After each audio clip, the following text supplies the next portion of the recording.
St. Lucia, good morning. How you feeling, everybody? It's time to wake up and listen. We live on a very beautiful island, and we need to take care of it. I have a good friend here with us. His name is Chris. He is with the Caribbean Youth Environment Network, and this month is a very special month as well for them and even internationally. But there's something that's going to be happening which will really directly impact us because it's going to help clean up certain coastal areas of our island. So Chris, good morning to you again. How are you? Good morning. I'm doing fine, thanks. Great. So I'm very excited. Please share with myself as well as the rest of our viewers what's going to be taking place.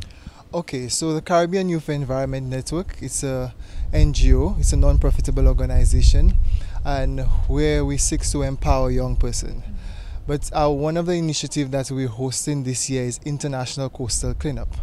And International Coastal Cleanup is organized or is headed by the Nature Ocean Conservancy, and this headquarters is in Washington, D.C. Every year, during the month of September, a specific day is set aside where we actually go out in our different communities worldwide and clean up the ocean, pathways, water areas. And the Caribbean Youth Environment Network in St. Lucia has taken that initiative together with other Caribbean islands. For example, we have 16 chapters around the Caribbean, and most of these chapters will be hosting such event. And this year, the theme for International Coastal Cleanup is harnessing the power of people to fight ocean trash. Now, you know what, that really resonates with me because quite recently during, well, summer break is over, but I remember going to the Railway Beach with my son and I was absolutely disgusted. I didn't even want to sit down on the sand because there was so many plastic cups, forks, people's trash, their smoothie cups left behind, and I could not understand what was going on. I've never seen the beach that filthy, and flies everywhere. So you can even go and relax at the beach, and that again is directly because of our human effects. So I think this initiative is very, very important. I mean, everywhere has the issues, but we're taking it close to home. So what are going to be the locations that's taking part? Okay, if I might add on what you're saying. Apart from the international theme, we in St. Lucia has taken another initiative in creating our own theme, and our theme is Live Clean, Think Clean, and Be Clean. Think clean, friends do not litter. You be your neighbor's keeper. Live clean, you keep waterways clear, and you put your garbage into every bin. Clean, living clean or being clean, we want to dispose of our waste appropriately in containers, and we're also asking St. Lucians to call Solid Waste Authority for their big bulk waste at 2208. But if I must say, we have at least 9 locations around St. Lucia. It's not limited. If you have any group or organization that is willing to come on board and any other beaches that is not included in our list, we would be able to, we would welcome that initiative.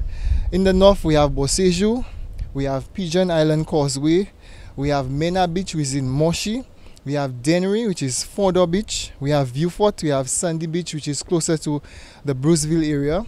We have the Labushi Beach area, which is closer to on the way when you go into St. Jude's, where most persons say it's the area where you have the marine base area. So that area. We also have Black Bay Beach. We also have Ancillary Beach, Canaries. And we're looking at Soufrière, the Honeymoon Beach area. Every area there has a coordinator that you could contact into getting the correct areas to actually and how you can get to that location. We also have our meeting time. We're actually asking everybody to gather at 6 a.m. and the cleanup starts at 7 a.m. We also will be inviting persons to go to our Facebook page, go to our You could send us an email. You could contact us by our numbers. One of our numbers is 712-6638. You could also contact us at 719-3943. So it's myself and the national coordinator. You could also visit our Instagram page. We'll also be having our sign up sheets at most of all of the library, especially the areas that will be having the cleanup. So you could also visit the library to sign up for the event. We're asking persons to come on board with us because we cannot do this on our own. We want a beautiful St. Lucia, but we want to make sure that the effects, the problem that we do from home has an effect on our ocean. And we want to encourage persons that to change our attitude towards the management of waste in St. Lucia. Well, I love that, and of course we are supporting this at This Morning. I know even prior to doing this shoot I had actually seen that information and reached out so I could find out where I could be part of it with my son. So we will be there This Morning as well. So head over to their social media pages so you can find out the contacts for the respective areas where you will be. So we have no excuse. There's places over around the island, so we can all be part of the International Coastal Cleanup. So family, don't let me down. Let's take pride and take care of our island.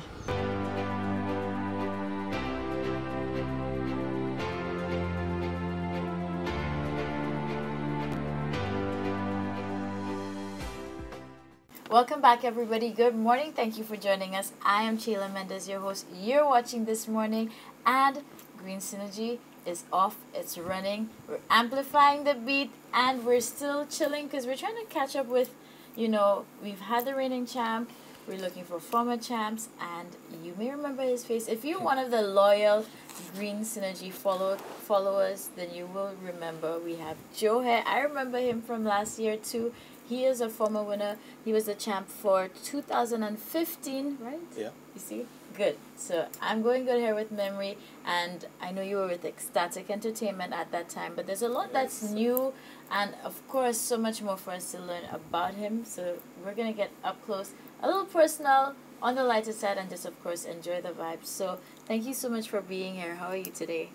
I'm good, thank you. Super. Now you shouldn't be nervous at all, because I know we had the privilege of meeting and having an interview at some point last year. Yep. So he's a veteran to this now. So this year, Green Synergy has kicked off, amplifying the beat again. It's all about Heineken and promoting and pushing music. How do you feel for 2017? 2017. I feel good about it.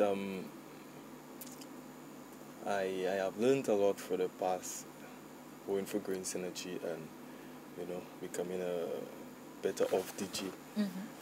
How many years have you been in it for?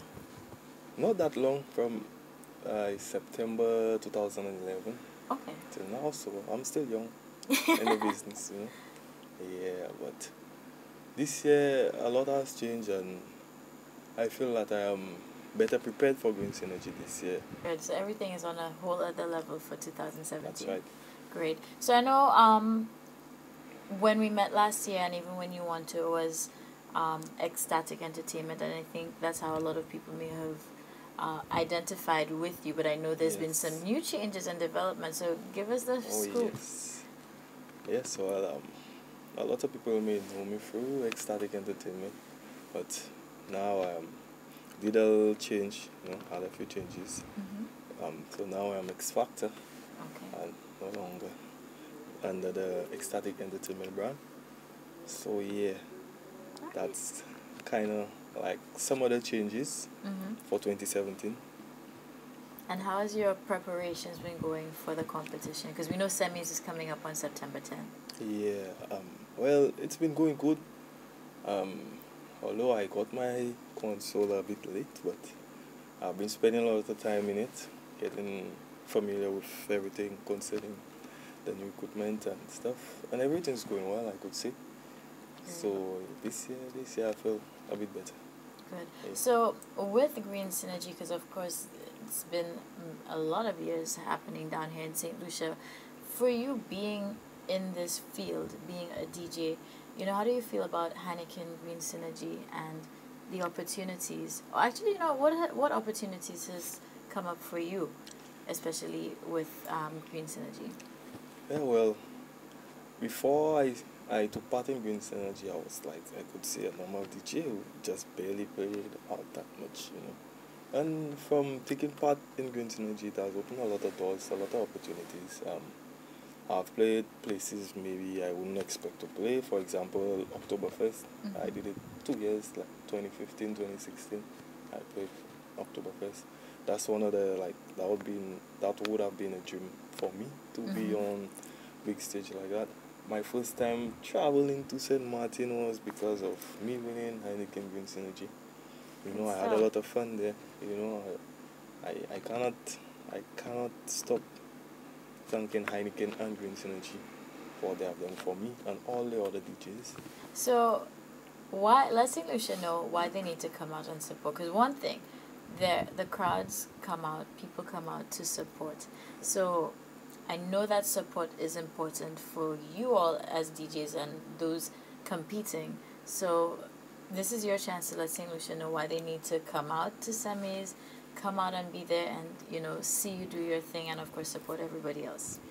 Well, yes. For 2017, I know for sure all the DJs taking part in Green Synergy will not be disappointing the audience, because by the looks of it, all the DJs look prepared, and the semi-finals will be one where you would see a lot of talent, a lot of new faces, a lot of DJs coming out trying to be that champion this year. And I know for sure the semis and finals will be something special, and it would be one of the best years in a couple of years of Green Synergy. When we refer into the times of WebT and like the real skill set of Green Synergy, I feel that will be one of the best years. So the audience should be expecting a lot from us. We are going to be bringing out our A game and beyond. So this year is going to be one of the special years. So I'm asking all the supporters, if you are not supporting Green Synergy from years back, you should come out this year, because this year will be something special. I can guarantee. All right, listen. Yes. He has me anxious here. We're definitely going to be at semi. So September 10th, you need to come out and support and be part of that experience. Sounds like this. Something up the sleeve, so a lot to look forward to. And St. Lucia, make sure, again, you support. It's all about Heineken, Green Synergy, and they're definitely going to be bringing good vibes, good music, and amplifying the beat. So we'll see you soon. And also, shout out to the 2016 Heineken Green Synergy talent. All right, now you Yes, see, sir. that's what I call good sportsmanship. So you can see it's good spirit, it's just good vibes. So make sure you come out.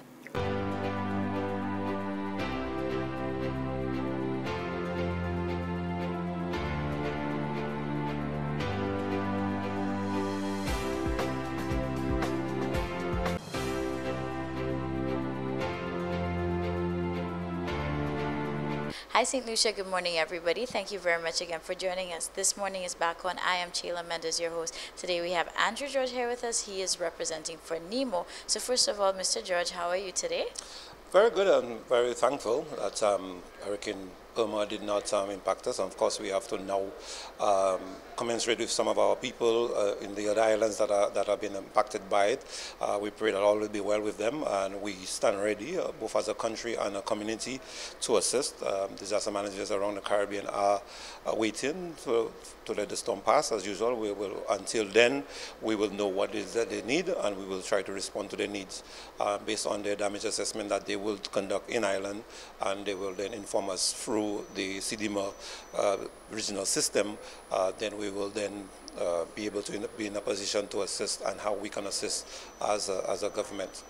Okay, great. And what is your role with NEMO?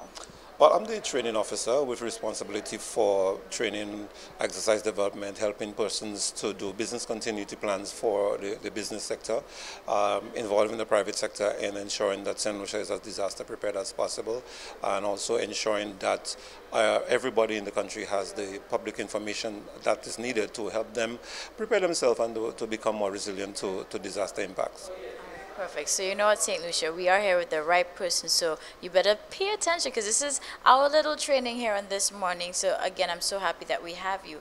And you know, in light of the season really becoming so active now, what can we as St. Lucians do, or what tips would you like to share just for the general public that they should take note of to be safe? Okay, well, there's lots of things that you can do. First of all, we have to make citizens understand that the key to all of this is preparedness. You have to be prepared. It is important to look at the past and look at some of the things that has happened as a country. We and I tell people, as the National Emergency Management Office, our job is to legally make sure that everybody in St. Lucia is ready. However, safety is a personal responsibility. You have to ensure that you, as an individual, is as prepared as possible, which means that you have to take the time to prepare your disaster pack. You have to get all your important documents put away somewhere in plastic. Those are simple things that you can do. Get in touch with the disaster committees in your community. Make sure that you know who to ask for assistance. You also have to know where the emergency shelters are in your community. Know at least 2 of them. Know how to get there. Know how you're going to get there. If you're going to drive, if you're going to get a ride, how are you going to get to an emergency shelter after you know where it is? You also want to make sure, and we always help you, make your home your emergency shelter. So how is your home prepared to be your emergency shelter? If you can't, if you believe your home is not sufficiently strong to withstand a storm of any magnitude, then you look to your neighbors. We can only do so much as an organization. You have to do your part. And we look at issues after tropical Hurricane Irma. There were large waves by the beach. People were out in the sea. There was a story of an unfortunate death in Barbados. Barbados, I read that too. How can you be more irresponsible to go out in those kinds of waves, knowing that there might be riptides, there might be things that can form that you can drown? You can't put the emergency services in a position where they have to look after you when you can take a decision like that on your own to go out in those kind of rough waters. Right. It's an irresponsible act, and you have to be more responsible. And you know what, now that leads me to my next question, because when we think of becoming proactive, you have to, there's to me 3 different aspects you can look at. Look at it as an individual standpoint, look at it from the standpoint on a community level, as well as from an organization, because they all are intertwined. We cannot only expect to have NEMO taking procedures, whereas as an individual, we're not even adhering to what is being advised. Yes, exactly. And I mean, the Occupational Health and Safety Act, number 10 of 85, also requires companies to have certain measures in place to ensure the health and safety of employees are guaranteed.